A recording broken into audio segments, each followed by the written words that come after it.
Nature's Phoenix, second edition, is now available to purchase.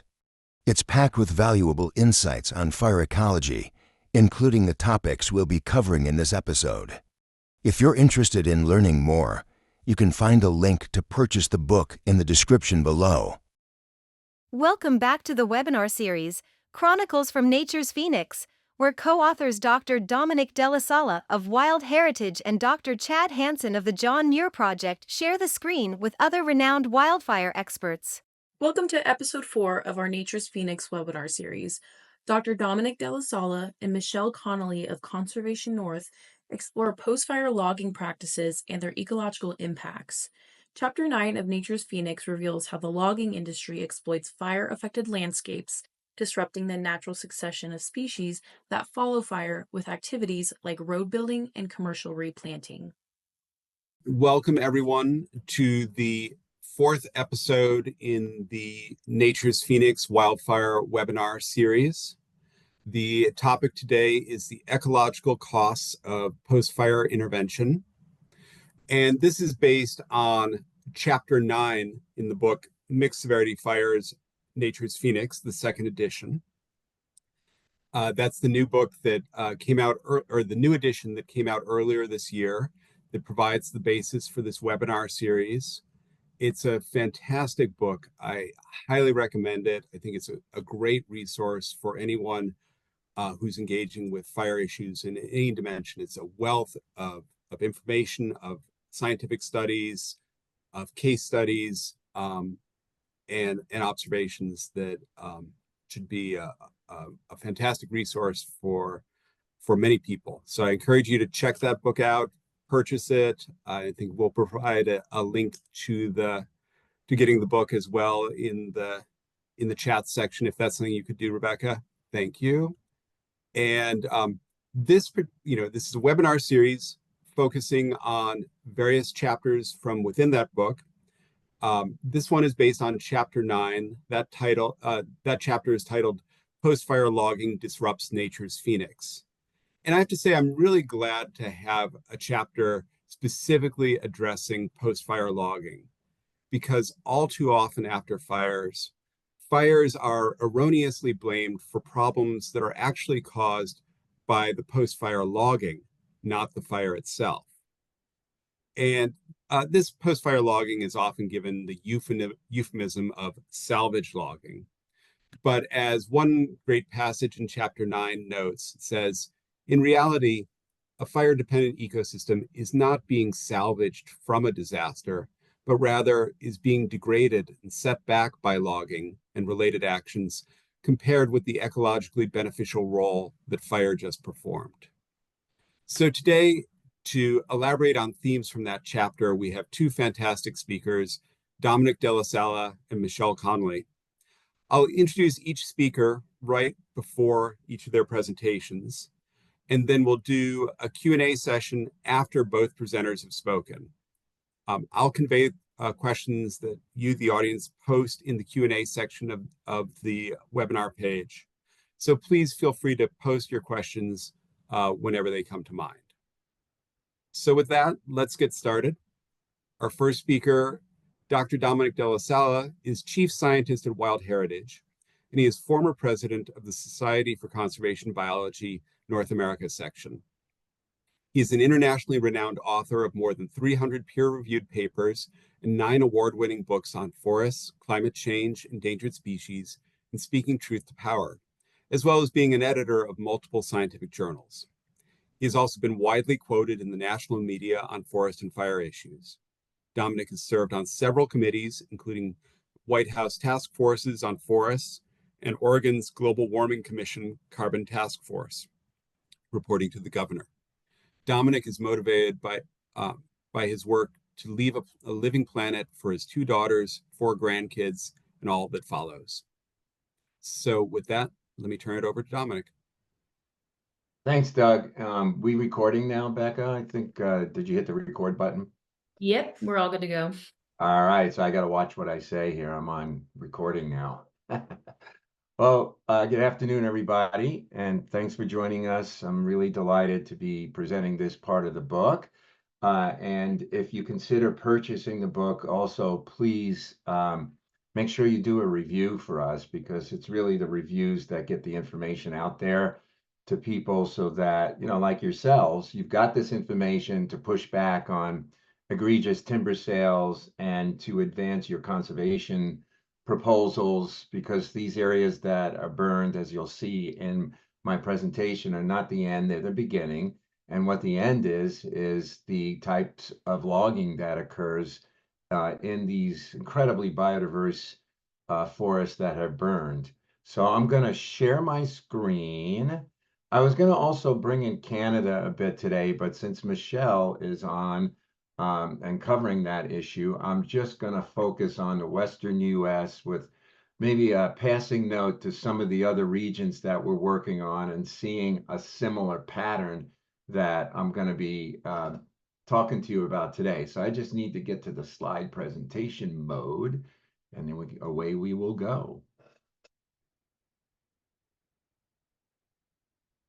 Okay, so I've spent quite a bit of my career working on this issue, going back to the early 1990s when I was testifying in Congress on the forest health crap that was coming out of the House Republicans. And, it's been almost 3 decades, and we're still seeing the same misinformation around these forests and the need to restore them, quote unquote, after a severe fire. So I hope to dispel that in this talk today, that the issue is not fire itself, but it's how we treat the landscape after fire, and even before it too. So let me just kind of go through some of the issues. But perceptions are really part of the main way that people look at a burned forest. And I've been in a lot of these places, including right in my own backyard practically. And at first it seems like a real eyesore, but you just got to give it a little time and some healing. Not that it's been wounded, but it's going through its process.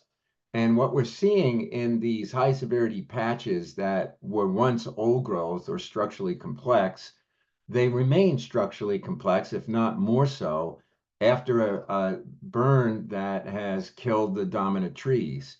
And so we talk about this as snag forest or as complex early sterile forest. They are as biodiverse as an old growth forest. It's just a different community of critters that are in here. And as I'll be talking about, it's all part of circular succession. And all these stages are interconnected, and they're incredibly biodiverse. This one has got all kinds of birds, woodpeckers, songbirds, mammals that are in the shrub layers, top predators. I mean, it really is where the action is. So the complex sterile forest, it's really the pioneering stage that's preparing the pathway for old growth forest to eventually succeed. I mean, this takes centuries, the process that's laid out by Nature's Phoenix, but these are all interconnected. And I hear a lot of comments about, well, we need to recover the forest after it's been burned, or restore the forest after it's been burned. But as Dick Hutto, who also was involved in one of the chapters of the book, the bird chapter, has once said that in terms of the blackened snag forest, that forest recovered from the green forest if you're a blackback woodpecker. So really, it depends on how you see the forest and what you think a forest is. And I first got wind of this after I finished my temperate and boreal rainforest book. I thought I knew what a forest was, but at the time, my 8-year-old and I took a hike in a big burn patch when we came out of an old growth forest into a burn patch. And we were seeing most of the biodiversity in the high severity burn patch, because the legacies that were in place, that were generated by that disturbance process, are keystone legacies that create a pulse of biological activity that lifeboats the forest through centuries of succession, versus logging, which is a chronic disturbance. So I'll be talking pulse versus chronic throughout my presentation. And you really got to give these places time. So if you go right in there after the fire, you'll see one part of the pioneering stage. If you go back 5, 10 years, or find fires that have burned through an area 5 or 10 years later, it looks a lot different. So you just have to give it time and be willing to um, open your mind and your heart to what happens in these forests after a big disturbance. And most sites have natural regeneration, some have lags in their regeneration, but climate change is definitely having an impact, and we could talk about that later on as well. So we argue in the book, and so have other scientists, that these complex early cereal forests are some of the best wildlife habitat and perhaps one of the most imperiled ecosystems that we're working on, because they almost always are targeted for post-fire logging. So you don't get that structural phase in circular succession because it normally winds up on the back of a logging truck. I don't even like the term salvage. So if you go to a dictionary, you'll see these terms used in the definition. Something of value was rescued or saved from destruction or preserved of its useful parts from waste, discard, or a failure. That's not what's going on in terms of the logging. It's quite simply post-disturbing logging, period. This is not any kind of salvage operation that you're trying to get anything of ecological value.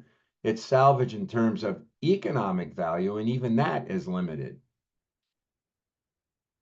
And again, perspectives really matter in how you see the forest. If you're a blackback or looking at it through the lens of a blackback woodpecker, you're going to see it a lot differently than the lens of most fire forest people that work on the fuel side of the issue. It's been misbranded as restoration or resilience. We're planting trees, but they don't talk about the logging that they're doing before they plant the trees normally. They mention it's a minimal footprint in comparison to the entire burn perimeter. But when you look at it in reality, it's concentrated logging. They're going into the most important ecological places. So even though it might be a small percentage of the burn area, most of it's concentrated in the areas that are complex. It's been branded as a means for reducing outbreaks and future fire events, when in reality, it actually amplifies them. So my perspective and my involvement in this issue over the years has been based on the ability to get peer-reviewed publications in the literature and working with other scientists like Dr. Chad Hansen and others that helped work on this book. I think there were 27 of us on this version of the book. But we look at these areas as complex early cereal. They provide numerous ecosystem services. They're part of the circular succession. They're a pulse of biological legacies, and that biggest pulse is in the high severity burn patches. They are the most diverse. We have a number of papers we've been publishing. We have two that just came out in Quebec and Ontario. I can send you those. One of them is still in review, showing how logging amplifies those fires combined with climate change. I've worked with Michelle and her colleagues in the interior wet belt and the inland British Columbia rainforest that she's going to be talking about. And then I have colleagues in Australia, and we're working on 2 papers in review right now that are showing similarities across vastly different biogeographies, that all the logging is negative and has a cumulative degradation impact, whereas the natural fires that run through these places create biodiversity habitat. We're finding that in major different biogeographic regions. I mentioned circularity, and when I was a grad student, way back during the dinosaur epoch, I guess, the textbook version of succession, which is taught in most forestry schools, is that it was linear. You start with the pioneering stage, eventually you get to decadence, they call it, when the stand is supposedly collapsing at old growth stage. And, that was the old school way of looking at it. But really what it is, it's a circular process. That circularity occurs at multiple scales. It could be a canopy gap within an old growth forest created by tree death that then allows light to come in, that stimulates plant growth in the pioneering phase in that gap. It could be the stand that's gone through a pulse of biological legacies, or it could be the landscape.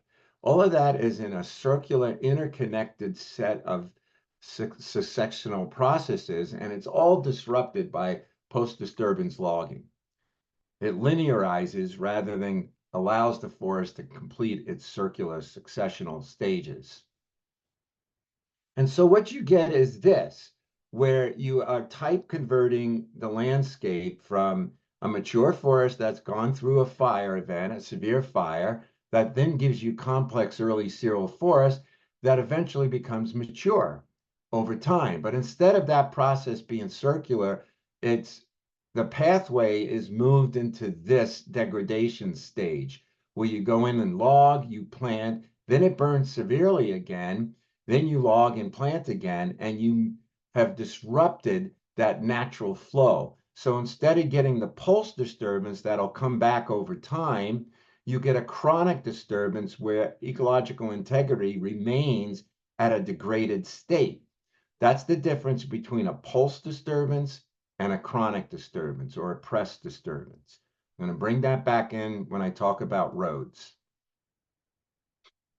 Now, this is one that I hear a lot, whether you're working in the Western United States or you're in the Northeast and you're hearing the Forest Service claim we got too much mature, we need some early cereal. There's early cereal and then there's early cereal. And so I put together this kind of table, which is also in the book, and it contrasts the complex stage produced by a high severity burn with the oversimplified stage produced by a clear-cut logging operation. And so in that middle part of the screen, you can see all of these processes that are beneficial.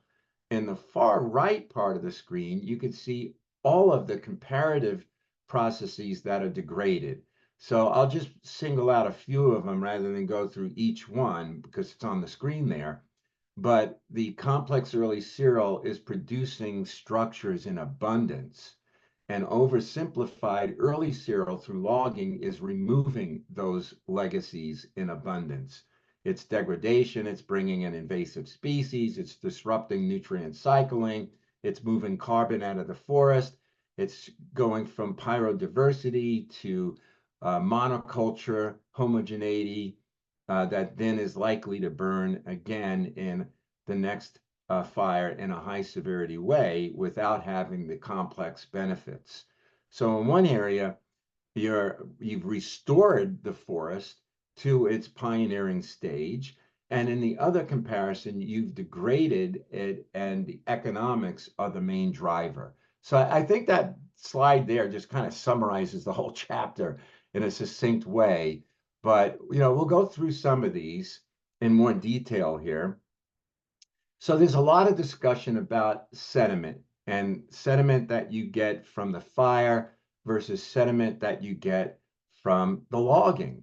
And so when you look at logging sedimentation, you've got to look at the road network as well. And you can see from those slides that you're creating a big chronic pathway of sediment into the streams, which is going to degrade water quality and is going to create all kinds of nasty conditions in terms of sediment flow for aquatic organisms and increased ambient and stream temperatures from all the logging. So you're amplifying the natural disturbance in a way that is causing chronic effects instead of a pulse effect. So if you were in a roadless area and you had a big severe burn, you would get a pulse of sediment. And within a couple of years in those streams, as they're recovering from that pulse of sediment, that's food for aquatic invertebrates, which are in turn food for aquatic species like fish. And so as long as you have enough refugia in the watershed for fish to get out of the hot zones and into the cooler shaded areas, that pulse disturbance is really beneficial, and it starts to plan out 1 to 3 years after the initial severe burn. in terms of its positive effects. You'll get a little bit of a setback in the aquatic organisms, but then there's a biological pulse of activity. Now compare that to the chronic disturbance from roads, and you can see the cumulative impacts. You've got that mass wasting of sloughing off of the hillside that you see at the top slide there on the left of the screen. It's not just the road, it's the road prism, it's entire hillsides. The hydrological relationships are disrupted. You get sediment, chronic sediment delivery, debris flow and flooding in the streams because there's nothing to slow down water when you've removed the legacies. Normally you get weeds that come back. It really is impactful to apex predators. You've got a road system that's going to create future fire problems. And all of these effects, as we published in a paper in Science magazine back in 2017, all of those effects can extend out to over a kilometer on either side of the road. So they're not just localized effects. They have wide-reaching implications. And the roads are normally not even discussed in post-fire logging operations. And then there's the issue of, well, will these areas come back after fire? And I was heavily involved in the Biscuit burn in Southwest Oregon in 2020. Those top pictures that you see are from the same site that had been logged right after the burn in 2002. Then it was planted right after the burn in 2002. I went back 10 years later. I was hard pressed to find any conifer seedlings. Right upslope from that logged area in a botanical area, 10 years later, look at all the conifer regen because the biological legacies were there. Similar slope, similar aspect, similar elevation. It was just above that road cut that the botanical area was protected from logging. And then you could see the difference in conifer seedling establishment with the burn only versus burn and logged. And this is some of the work, the classic study that Dan Donato did back at the time in Science magazine. So the regeneration was going on in the areas not logged, and the areas that were logged, they were killing the seedlings that were coming back naturally from dragging logs upslope and heavy machinery. And then there's the issue of fuel hazards. Again, this is the Donato study, but it's been confirmed by a number of other studies in different geographies that are seeing the same thing. So the logging actually resulted in areas that produced more fine and more coarse fuels in the study in the Biscuit compared to unlogged and just the burn sites. Now, there was a study in California that showed the reverse, that most of the large fuels were removed by logging. Yeah, that's true, but they destroyed the biological legacies and then they left fine fuels behind, which is really what's going to carry the next fire. So the waste that you see in those pictures are the biological legacies that were cut down and deemed to have no value economically and left there as a fire hazard. The issue of whether or not the trees are coming back in sufficient numbers in these large burn patches. And this is some work that Chad and I published back in 2019. I think it was in Ecosphere or one of those journals. I can't remember now. But what we did is we went into the biggest high severity burn patches, and we were getting conifer seedling establishment all the way out to 600 meters from the nearest seed source. And yet we were hearing that these forests would never come back. So there was sufficient conifer seedling establishment, even in the biggest burn patches. And we did this in several areas. It was the rim fire that you see here in California, but there were several places that we had good data on that we were able to establish the connection between biological legacies and conifer establishment. And I testified in one of Westerman's crazy hearings on forest health and fires a number of years ago when he was screaming at me, claiming that it's the protected areas that burn mostly in these big fires that need to be salvaged, that need to be thinned. This is his language. And so I left the hearing and I said, okay, I'm going to turn a negative into a positive. I work with Brian Bryant Baker and Chad, and we went out and tested the hypothesis. And we looked at 11 Western states, over 25 million acres of fire burned areas, and we overlaid the the severity information on burn severity, and that's what you see on this plot. And what we found was the national parks and wilderness areas with the most protection were burning in natural fire mosaics that included patch patterns in their natural uh, severities. And if you slide over to multiple use lands and private lands, the high severity burn amounts went way up. And so it wasn't the protected areas that were the problem, but it was the logged areas that were showing the greatest increases. And that was a statistical analysis, the largest data set ever gathered on that. And we're seeing the same thing now in places like Quebec, in Western North America, and my colleagues are seeing it in Australia, which is the paper that we're working on now. And if I could boil it down to a simple equation, these large fires are now the consequence of the climate signal, mostly hot summertime temperatures, springtime temperatures, and the vapor pressure deficit, which is the amount of moisture in the atmosphere. The drier it is, the hotter it is, and the more logging you have, the bigger and more intense the fires are.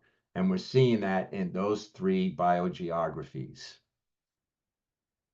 And you got situations like this in Southwest Oregon, the BLM checkerboard lands, where the plantations are burning in higher severity. They're combining with extreme fire weather to give us these big fire events.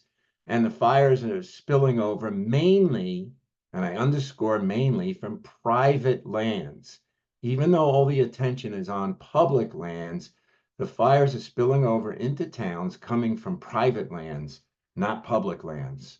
Although public lands also have spillover, just not as much as private lands. I want to switch now and just summarize this slide on why context and scale is so important in ecology studies. And the Forest Service is so good at abusing context and scale. They do this all the time in their EAs, their EISs, their categorical exclusions, their emergency determinations. You folks have seen it all. I'm just going to summarize it here.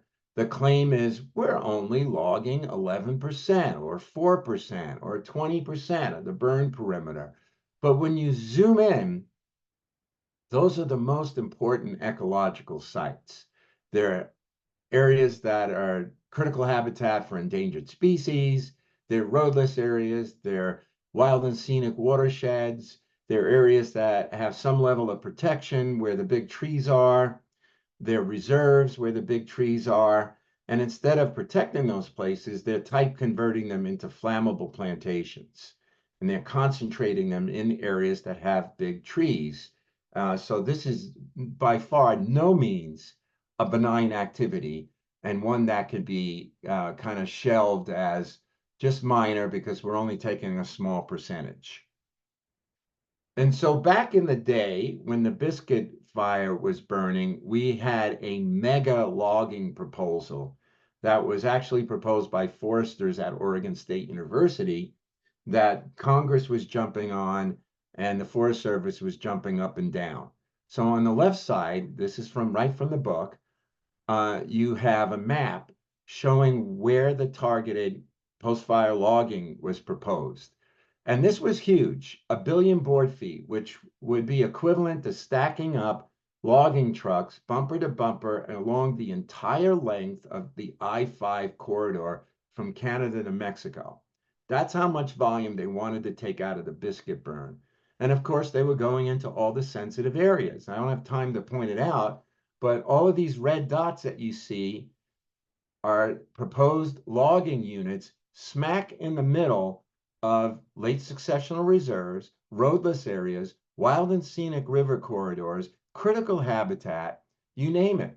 So yeah, only 11%, but look at where they were taking it. So what we instead proposed was said, okay, we'll give you some small trees. We don't want you in any of those important areas. And we did an analysis with the help of the Conservation Biology Institute. And we said, okay, we'll give you 40 million board feet. You got to protect the rest of the place by applying these screens.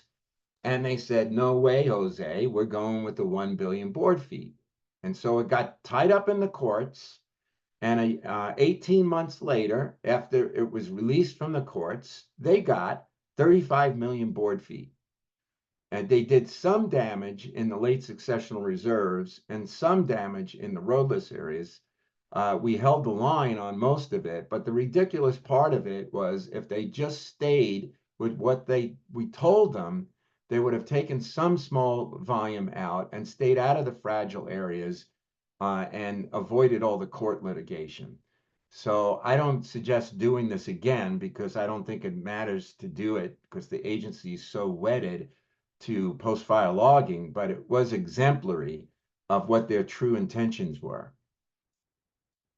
I want to just briefly comment on this next issue because I hear this a lot too about beetles destroying the forest and beetles priming the fire pump. Therefore, we need to log those areas to reduce fuels. Well, every single study that's been done, including meta-analyses biogeographically compiled from different regions of the Western North America, has shown the same thing, that when the beetles go through these forests, it's 1 to 3 years of when those needles remain in the canopy that are flammable. Within those 1 to 3 years, you have to, be fortunate enough to hit a lightning strike to get a fire going. And that could occur, but it's generally not a high probability event. But even so, after 3 years, the needles pretty much have fallen out of the canopy, and you don't have a canopy fire because the beetles have done their job of reducing canopy fuels. And if you do get a fire, it's going to stay on the ground. So the beetles are really not the problem. And even if they were the problem, we can't do anything about it anyway, because this is another climate signal.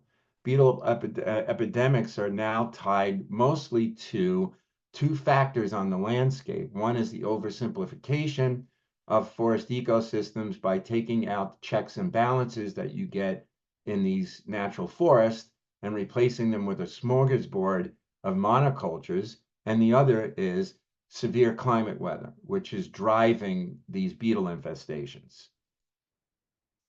Okay, so I'm winding down before I turn it over to Michelle, but I wanted to leave you with a couple of bottom line talking points. We have got to change our lexicon, our fire lexicon, and move away from the term salvage. I know this is really hard to do because terms get kind of entrenched in people's heads, but I try as much as I can not to use the term. Or if I'm going to use it, I'll say post-disturbance salvage logging or salvage logging, period, because it's logging, it's not salvage, and it's destructive. And I define post-disturbance logging as logging and road building to extract an economic value in a natural disturbance. So nothing of ecological value is being restored or maintained or put back in place. It's being removed.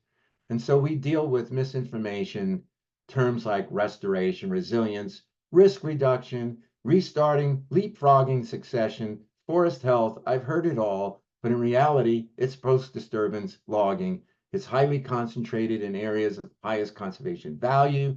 It's degradation, one of the worst forms of logging because it removes the biological legacies. It alters the trajectory of circularity to old forest. And the degree of impacts depend on intensity, type, frequency of removals. And I wanted to leave you with this slide in terms of this is what's been going on the left, which is ongoing degradation from post-disturbance logging. This is what we need to move toward, which is circular succession and the end of forest degradation globally and in each of our regions. And nothing of value is saved from post-disturbance logging. Our words matter. Context and scale matter a lot in ecology and in analysis, and the Forest Service fails miserably, and the BLM as well, in using context and scale. They almost always bypass it. The complex early cereal forests don't need restoration. They have been restored from green forest. It's just a different phase of the circularity, and those dead trees are the most important parts of the biological legacies. I hear a lot about how carbon is being vaporized to the atmosphere, and that's another falsehood. Most of that carbon simply transfers from the live to the dead pools and the soils. Yeah, and over time you're going to get decomposition, but you're also getting new vegetation uptake. And so you're going to get a lot of the carbon emitted to the atmosphere, most of it, from logging, whereas you don't from the transfer of live to dead. In fact, we did a study that was published by Dr. Mark Harmon. Chad and I were on it. We looked at the rim fire, and the biggest patches of high severity fires with the large trees, most of the carbon was still in those forests. The only carbon that was removed through the fire, emitted from the fire, was the duff layer, the needles, some of the branches, some of the bark. But when you look at those big trees, they are the big stick of carbon that's still there. These impacts accumulate across scales, across a range of taxa, and across biogeographies. We tried the no-go, go zone approach, but in the end, it was lipstick on a pig. The agency still expedited the review. They were going for economics. They didn't really care about the high conservation value areas. And so offering the lipstick on the pig didn't even work. And we really got to shut this down, period, because some places are too important to log at any level. And I've listed some of them there. If you're really truly committed to restoration, you close and you obliterate those roads as much as you can. You widen the culverts for increasing storm surge, and you stop degrading these ecosystems because you're just amplifying the climate problem. And as I mentioned, most of that carbon is emitted by logging, and most of it remains in the big trees after the fire. And I'll just end with this because I'll flip it back to Doug, who will introduce my colleague, Michelle Connolly. But, both of our countries, the US and Canada, signed on to the Glasgow Forest Leaders Pledge. And both of our nations are committed to the Paris Climate Agreement. The White House has a strategy in place for natural climate solutions. But none of this, zero, is being adhered in these post-disturbance logging operations that continue to degrade forest, even though the US and Canada are signatories on these international treaties. So it really is a slap in the face, not only to our respective countries, but to the world at large, not to be able to lead by example. And so that's where I'm going to leave it, so that hopefully this provides you all with the information that you need to fight these really destructive logging projects, as I think the book is a really valuable asset for helping groups deal with this march forward or backwards by degrading these really biodiverse forests. So thanks for listening. Thanks so much, Dominic. And just a reminder to everyone, we'll be doing Q&A after both speakers have done their presentations, but feel free to type in questions in the Q&A section of the webinar anytime you want. With that, let me introduce our second speaker. Michelle Connolly has a background in forest disturbance ecology and runs a volunteer group that advocates for primary forest protection in her region and across the province of British Columbia. In her day job, she works with Indigenous communities to conceptualize protected areas and find funding for them. Michelle lives in Prince George, British Columbia. Let me turn it over to Michelle. Thank you. I'm going to share my screen now. Can you see it? Yeah, it's not on presentation mode, but we can see it. Is it on presentation mode now? Now it is, yes. Great. Okay. Hi, everybody. Thanks for inviting me to be part of this speaker series. It's really a privilege to speak after Dr. Dominick DellaSala, who is someone I appreciate very much for his for his activism in the US and the fact that he's provided a lot of really important information to us as a volunteer group about forests and fire and disturbances and the inland rainforest. So my name is Michelle Connolly. I run Conservation North, which is a volunteer group that came into being in 2017 because we were concerned about the loss of nature in our region. And so we advocate for the protection of all primary forests, that is, never logged forests of all ages and conditions. And I think we might be the only group in BC officially that advocates for protection of all ages of natural forest. So today I'm going to provide a snapshot of post-disturbance logging in our province. This is where we are located. I know this series is about fire, but fire isn't actually what prompted the most egregious post-disturbance logging in our region. It's insects. So if you'll allow me, I'm going to talk about insects for a little bit, but I'm going to start by talking about beer.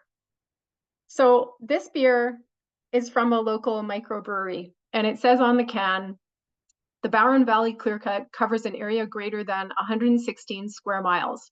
Necessitated by the spruce beetle epidemic, this clearcut represents the largest harvested area in the world.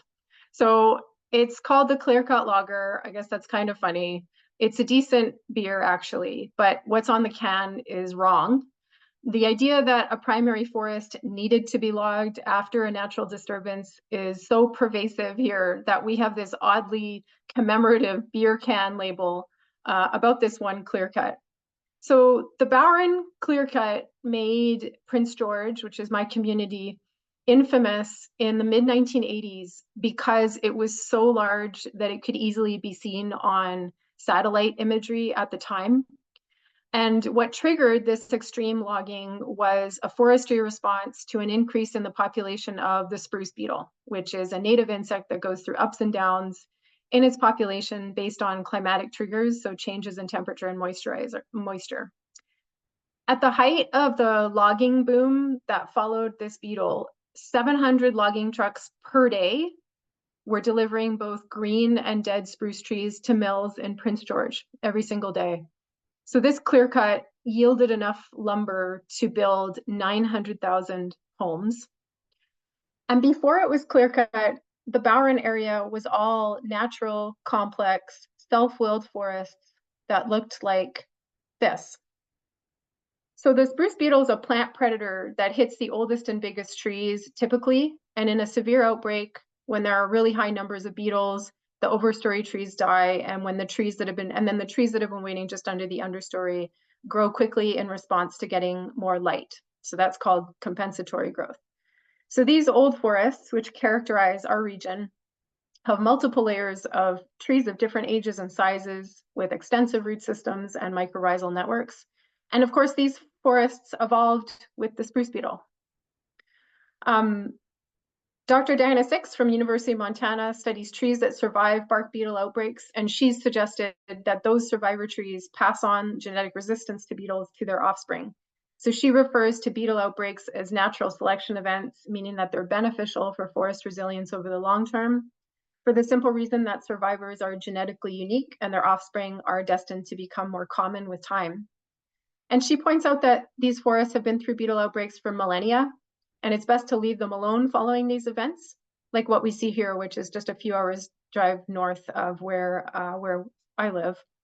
I also want to thank the Xerces Society for having done a lot of work on the uselessness of logging for controlling outbreaking insects.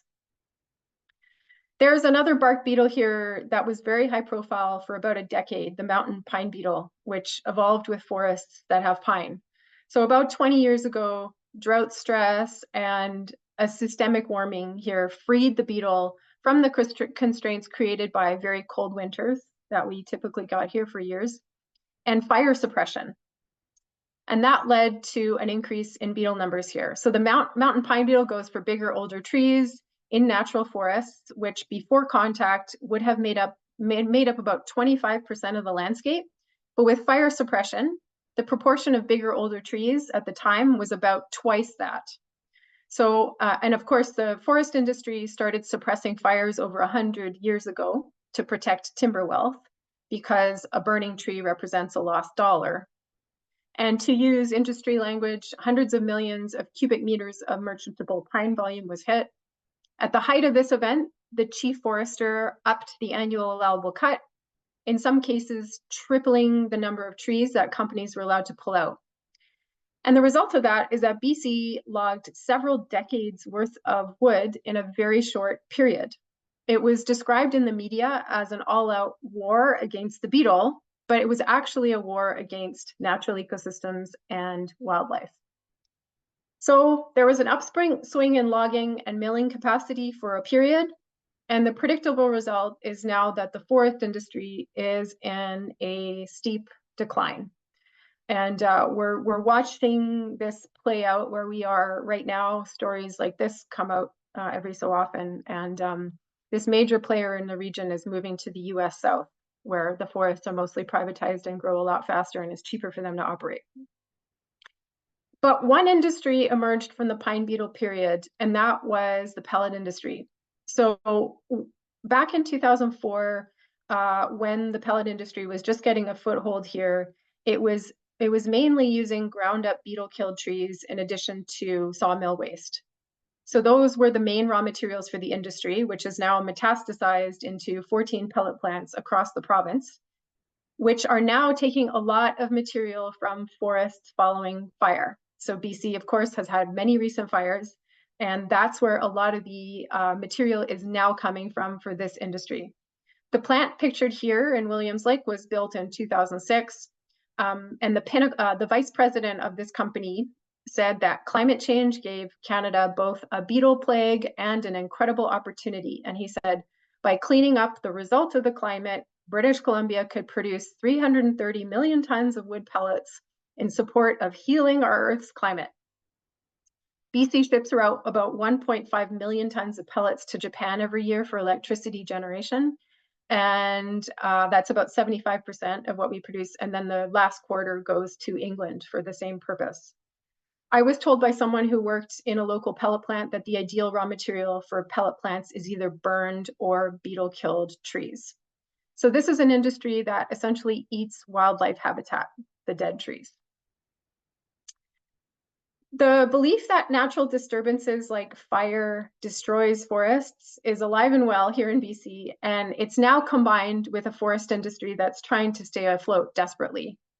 So earlier this year, the BC government introduced regulatory changes to expedite post-disturbance logging, or what they call salvage logging after fires, to get this material to our remaining sawmills, pulp mills, and pellet mills. Primary forests like the one pictured here would have the most wood for these facilities, so that's what's being targeted for logging.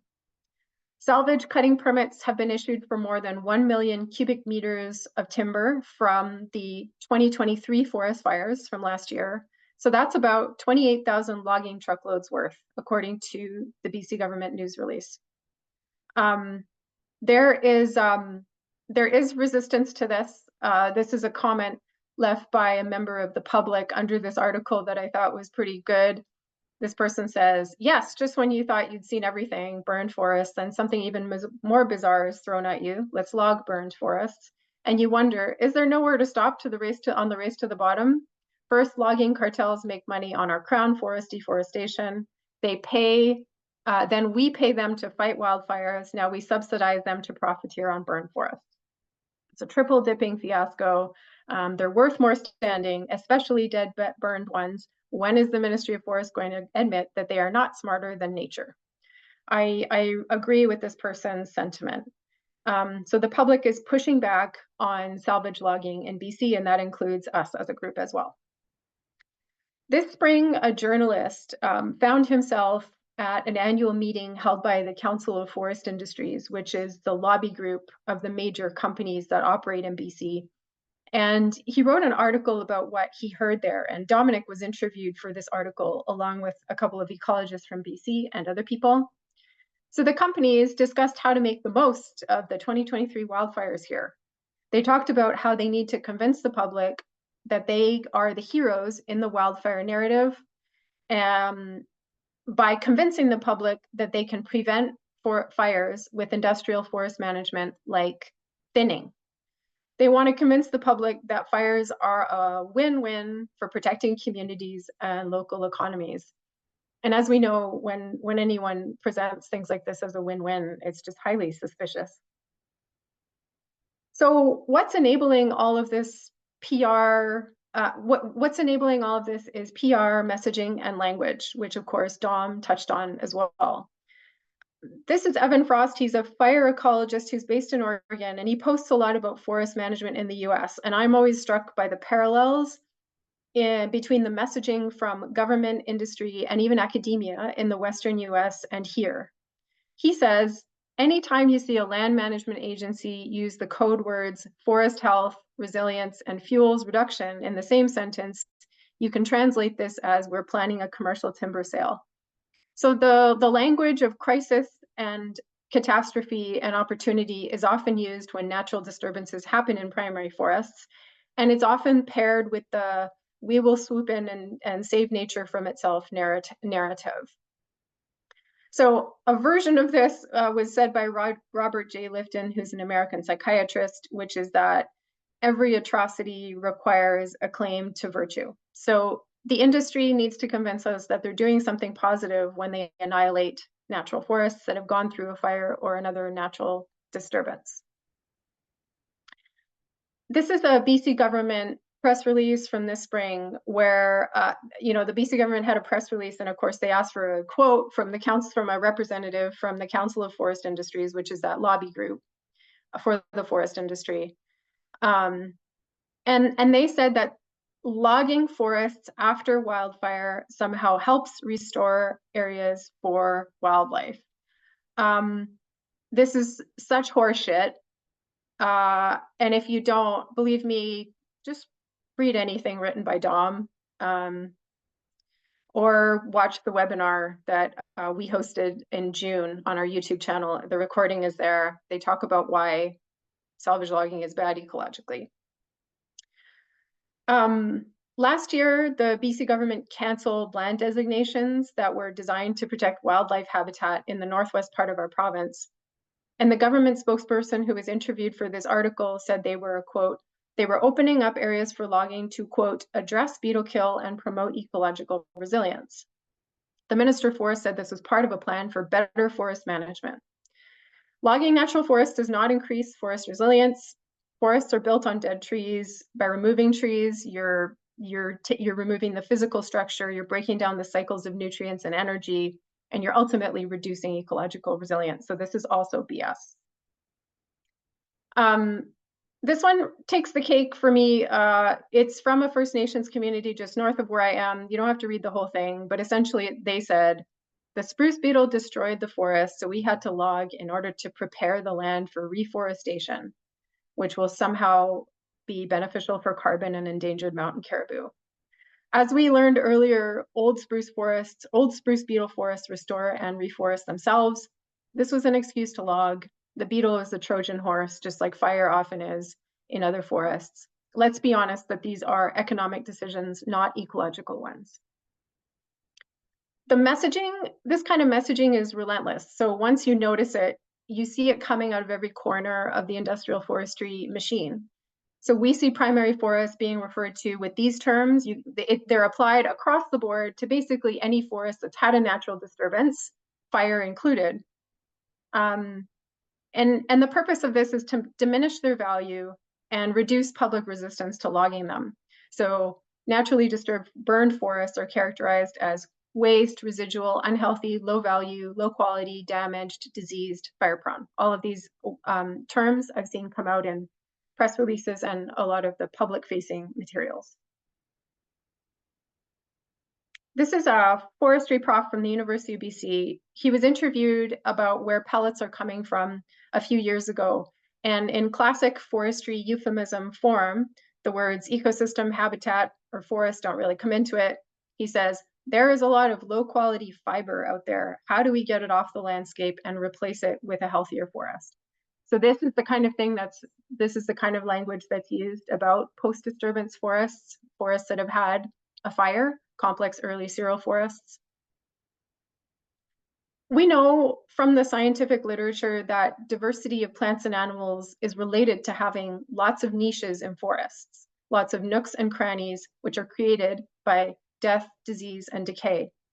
These researchers explain that biodiversity comes from age and structural diversity, and that comes from natural disturbances accumulating on a landscape over time. In other words, if we want biodiversity, we have to protect nature's processes. To have a proper old growth forest, you need to protect the system that creates it.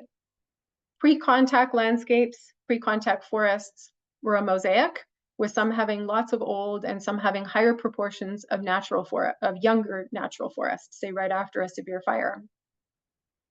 Wildlife and other life forms, plants, lichens, microbes, evolved to fit the conditions of unexploited forests of all ages. And that's why they still need unexploited forests of all ages.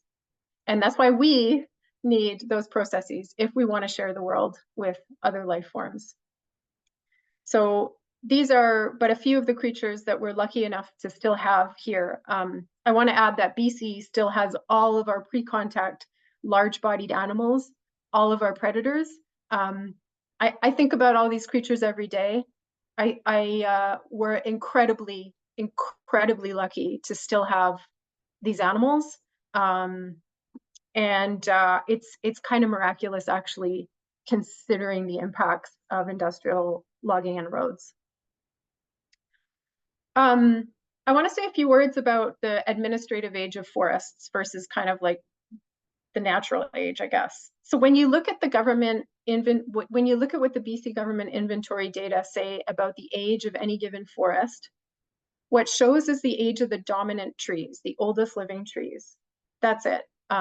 So when you look through the government data about the age of a forest, when a natural disturbance like a fire or a beetle outbreak is severe, so if it kills most of the dominant trees, BC's forest inventory database will record that forest as being young again, because the administrative age of that forest, again, is based on those dominant trees. So it's no longer technically old growth.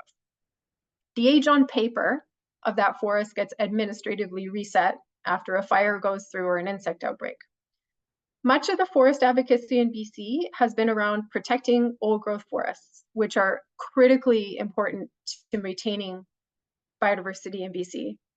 But we think, as a group in interior BC that happens to have some ecologists and biologists in it, that all primary forests ought to be protected, not just old growth. BC's really high-profile forest battles have taken place in coastal old growth forests, and the mainstream environmental movement there took the concept of old growth and ran with it, which made sense. But the idea set in that only old growth is ecologically important. So the Fairy Creek protest on the right was actually the largest act of civil disobedience in Canadian history. There were 1,100 people arrested there for resisting old growth logging. Interior forests naturally go through different and more frequent changes than old growth, coastal old growth forests do. So our demands as a movement have to be different here than they are on the coast. Every old forest you've ever set foot in has had many natural disturbances, and all old growth forests in BC and where you are owe their structure and complexity, i.e. habitat, to the natural workings of fire, insects, and disease. And I want to spend a short amount of time just mentioning some positive things that are happening. So this photo was taken in July in a beautiful intact valley in Northwest BC. So the Indigenous community whose territory this is in would like to protect this place in an Indigenous protected area. And they took this photo of a fire from a plane. Fire has been part of their land for thousands of years, and they don't want to interfere with it as an important ecological process. So this community is leaving the burned areas alone in their protected area. And like other natural areas in BC, this place is a mosaic of different ages and conditions, and that is culturally important to this community. For my part, as a group, we realized that we really have to teach the public about the importance of naturally disturbed forests. So we've commissioned a really talented artist and naturalist named Brian E. Penn to do a series of illustrations depicting how full of life post-disturbance primary forests are. So from left to right are drafts of her life after fire, then life after a looper moth, which is a defoliating insect actually that hits the inland rainforest here. And then on the right is life after spruce beetle, and she's also doing one on life after pine beetle. The audience for the final products will be schools and the public, and they'll be ready by Christmas. So I think in conclusion, I want to end off by saying that BC works really hard at advertising how sustainable our forest products and forestry is because logged areas are replanted. But to us, the real indicator of sustainable forest management is how capable you are of maintaining your industrial footprint and leaving our remaining primary forests alone. So we know that unmanaged landscapes are actually a really essential benchmark for sustainable forest management. And that's why our group calls for stopping logging in all primary forests, not just old growth. So I'll end there. Thank you. Wonderful. Thank you so much. Thank you both for excellent presentations. So again, this is the Q&A time. Does anyone have any questions that they'd like to post? If so, please go ahead and do so. While you're doing that, I'll start with a question for Michelle. I'm based in California, and currently there are 2 large wood pellet production facilities proposed in California that would be really the first major wood pellet production facilities in the state. And there are many groups concerned about that. And I was wondering what you could share from your experiences with the wood pellet industry in your region that might be important lessons and warnings for people in California. Yeah, thanks for the question. I think the most important thing is actually to prevent new pellet plants from popping up.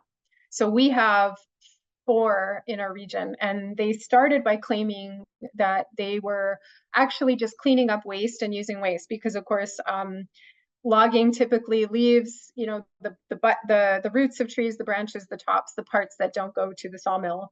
And their claim to virtue was that they were just using waste.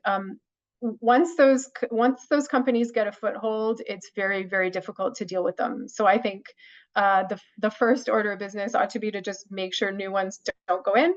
And our emphasis as a group is to protect natural forests. So our messaging mainly around the pellet industry.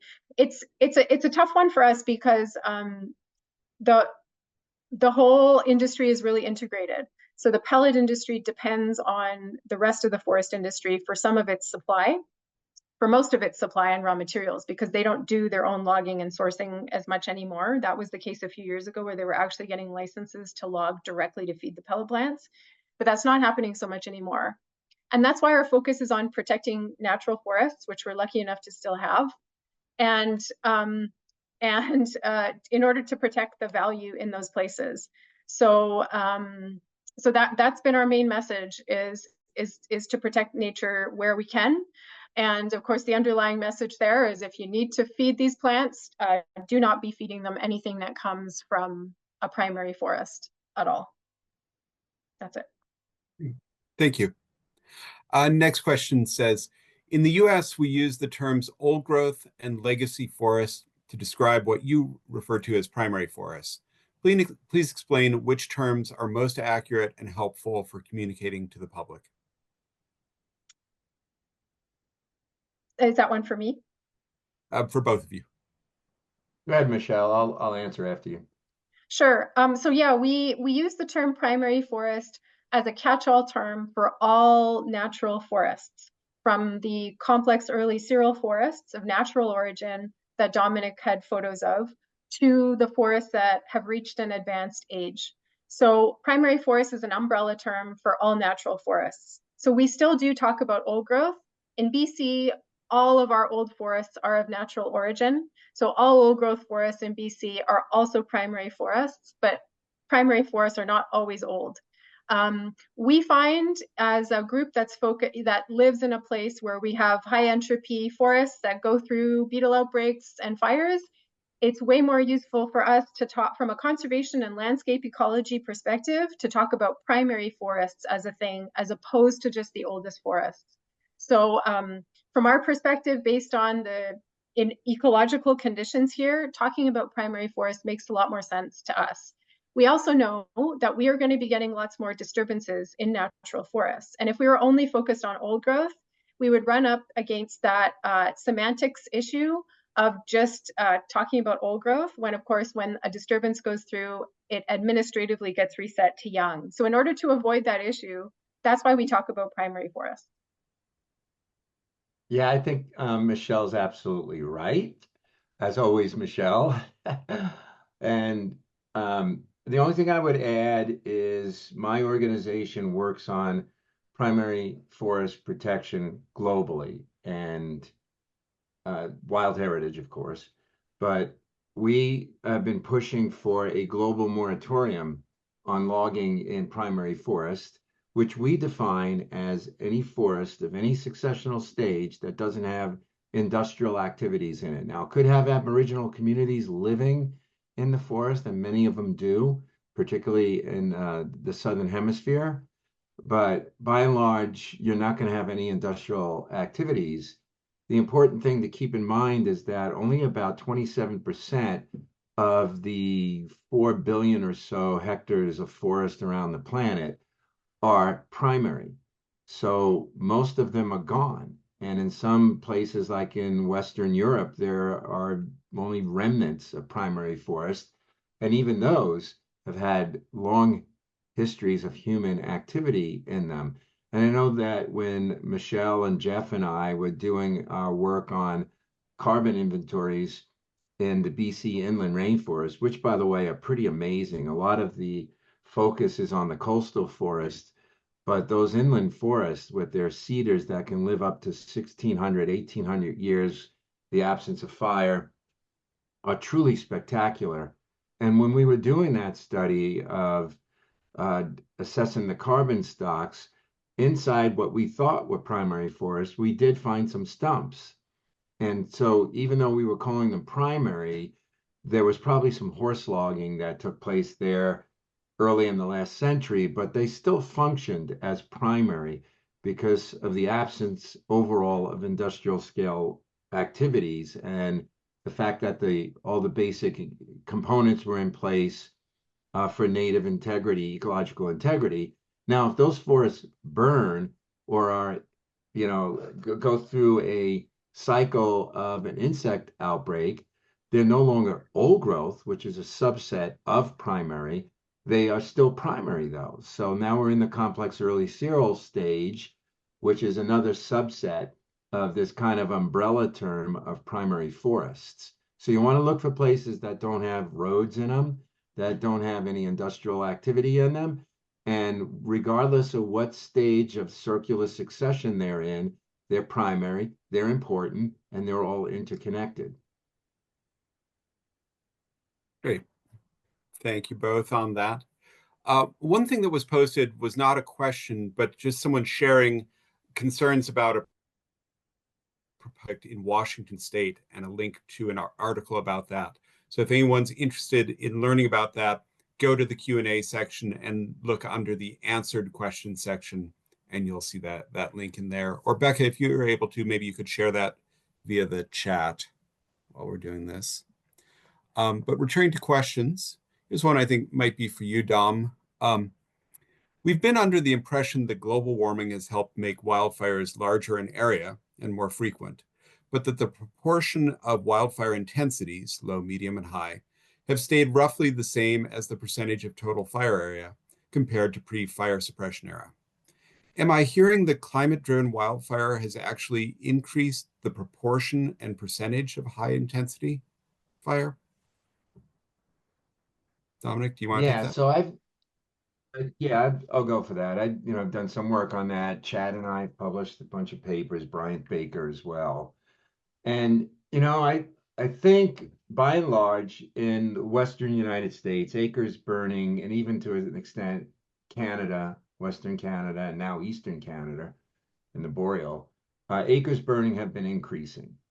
And we're still in a fire deficit relative to historic times when there were drought cycles that were driving some of the big fires. If you're interested in that, read Timothy Egan's book, The Big Burn. It's a fascinating historical account of what was happening in 1910, where a lot of the Western forests were burning, and pretty much launched the birth of the Forest Service at the time, and eventually Smokey Bear back in the late 1930s. That campaign got off the ground. So acres burning have been going up. And I think what we're seeing now is more top-down drivers of the big fires. So fuels are important, but of secondary importance. And what's really driving these fires now is the combination of extreme fire weather, logging, roads, which are a big ignition source on the landscape, and the Forest Service itself setting fires that are contributing to the size of the burn perimeter. So it's hard to get a handle on what are acres burning naturally from ignitions caused by the Forest Service. And Sarah Hayden just had a really good article on that in Counterpunch, outlining how do you really know what's burning from a fire that was caused by nature versus one that had an ignition from the Forest Service also involved. But I think by and large, acres are increasing.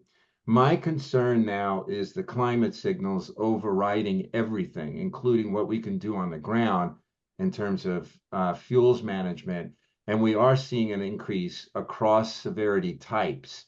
And whether or not that crosses a threshold depends on how, what trajectory we go along, lower emissions, higher emissions. Right now, we're on a higher emissions pathway. And so we're going to get more fire behavior in dry forest regions, and it's going to probably topple the proportionality that we're seeing now in terms of frequency, proportion, acres burning. All of that's going to change as we continue to follow this trajectory. And I think the biggest changes are going to come in areas that have the biggest human ecological footprint, where there's been logging, where there's been roads, where there's a lot of development. Those are the places that are going to type convert the fastest. The places that have the best chance of not type converting are the natural areas. But you know, in like the dry Southwest, we're finding some places where we're hard pressed to find forest regeneration now, 3 decades in, because the climate is shifting so quickly, and all the climate models in those regions are showing significant type conversion by mid-century. So I think unless we get a handle on that, the effects of climate change through emissions, which are amplified by logging and other land uses, we're going to see some pretty dramatic changes to our forest caused by anthropogenic factors that are beyond our control unless we limit our emissions and our logging footprint. Thanks. So a question for both of you.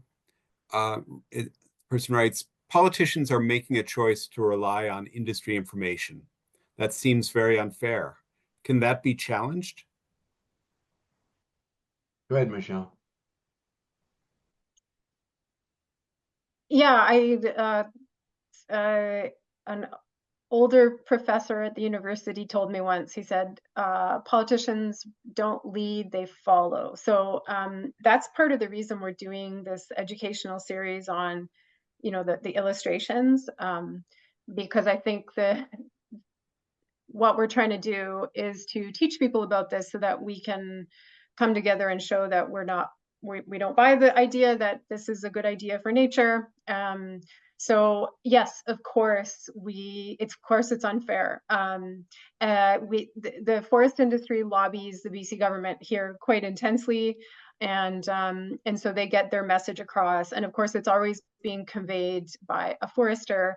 And in BC, foresters have a lot of power because legislation in BC says that professional foresters must sign off on any forestry activity on, quote, crown lands, which are 95% of the province. So they're the ones with the voice, and in my opinion, they don't really have a lot of the important information about ecosystems or wildlife or what nature actually needs. So politicians, if they're getting information, are getting it from corporate interests, and then they're also getting it from people that don't have all the information about forest ecosystems. So we absolutely should be correcting that information and showing them that we know the truth about why natural disturbances are really important in nature. So our work is a lot about demonstrating to politicians that we actually know how these things work. And so the activities they're promoting are not the right ones. Yeah, and I'll add to that. Please take a look at my other book, Conservation Science and Advocacy for a Planet Imperiled, subtitled Speaking Truth to Power. There's, I think, 13 chapters in there about scientists and activists working together to counter misinformation on a range of topics. So, yeah, I think it is possible to push back. And a lot of it's in that book, and a lot of it's in another book that I hope to write in the future about some of the crazy things that have been sent to me in congressional hearings and how to respond to them. So I think we've got to approach it on as many levels as we can: science, activism, tree sitting, arts, music. You've got to reach not just the minds of people, but the hearts of people. And I just came back from the Black Ram area working with those groups. And before that, I was in the Southwest working with the groups on their fire issues. But a lot of what's happening is not just the science part of it. They're doing music events, art events. It's really exciting to see the activism, especially among young people, pushing back on the misinformation. So I remain hopeful that we can continue to do this. And science is a tool in a bigger toolbox of activism that could be working together to convince decision makers not to be spoon-fed by misinformation coming from the industry and coming from scientists that have a very narrow perspective of these forests, that are funded through fuels reduction projects that only look at it in that fashion. And so when you look at everything through blinders, you're going to see everything through blinders. And, perspectives matter. And so if your research question is, well, how can we make thinning more effectively reduce fire intensity? You're going to see the fire and the forest in one way. If your research objective is, let's look at the ecosystem impacts and the whole ecosystem and not just the fuels, you're going to get a different set of responses. And that's, I think, the big difference right now. And there's a big tug of war. And those of the scientists that are seeing the forest only for the fuels have a lot of funding. And those of us that are independent, that are looking at the whole ecosystem, are, leaning on the foundations and the private donors, and we're outgunned, we're outmatched, but our spirit can never be replaced. Yeah, if you don't mind, I'd love to add to what Dom just said. A lot of the research, it's important to pay attention to the question that's being asked. I completely agree with Dom, and to know who's asking the question. A lot of the research coming out of industrial forestry faculty, at universities, will always come up with an industrial solution to the problem. So you have to pay close attention to the question being asked, who's involved, and the methodology that they're following to do the study.